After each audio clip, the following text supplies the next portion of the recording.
Baiklah anak-anak kami, hari ini kita melanjutkan pembelajaran kita mengenai turunan fungsi trigonometri. Tentu seperti apa yang telah kamu pelajari di kelas 11 mengenai konsep turunan, bahwa pada dasarnya turunan itu adalah laju perubahan nilai fungsi yang dinotasikan sebagai f aksen x.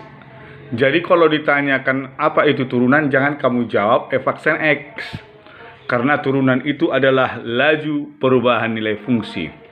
Dan f aksen x itu atau laju perubahan nilai fungsi itu dirumuskan dalam bentuk f aksen x sama dengan limit delta x mendekati 0, fx tambah delta x dikurang fx dibagi dengan delta x. Maka prinsip dasar inilah yang tetap digunakan dalam menentukan turunan dari setiap fungsi, termasuklah itu fungsi trigonometri maupun fungsi logaritma. Seperti kalau kita perhatikan contoh di bawah ini.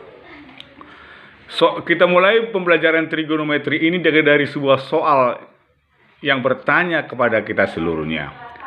Tentukanlah turunan pertama dari fx sama dengan sin x. Berdasarkan konsep turunan, maka f aksen x sama dengan limit delta x mendekati 0, fx tambah delta x dikurang fx dibagi dengan delta x. Maka dalam hal ini, kalau prekonsep ini kita gunakan dalam ini, maka setiap x untuk yang ini kita ganti dengan x tambah delta x. Berarti ini menjadi sin x tambah delta x kurang sin x dibagi dengan delta x. Dengan mengingat konsep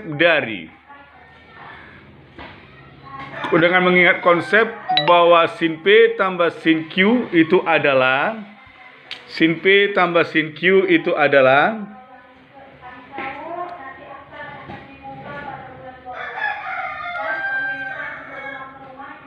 sin P kurang sin Q itu adalah 2 cos setengah jumlah sin setengah selisih.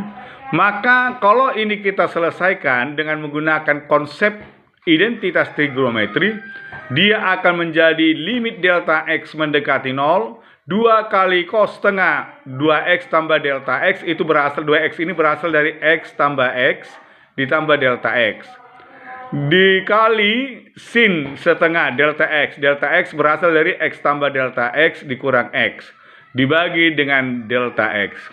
Dengan mengingat konsep limit di mana sin u per u sama dengan 1, dengan merubah delta x ini menjadi 2 kali setengah delta x, maka yang ini bahagian dari sin setengah delta x dibagi dengan setengah delta x itu adalah 1.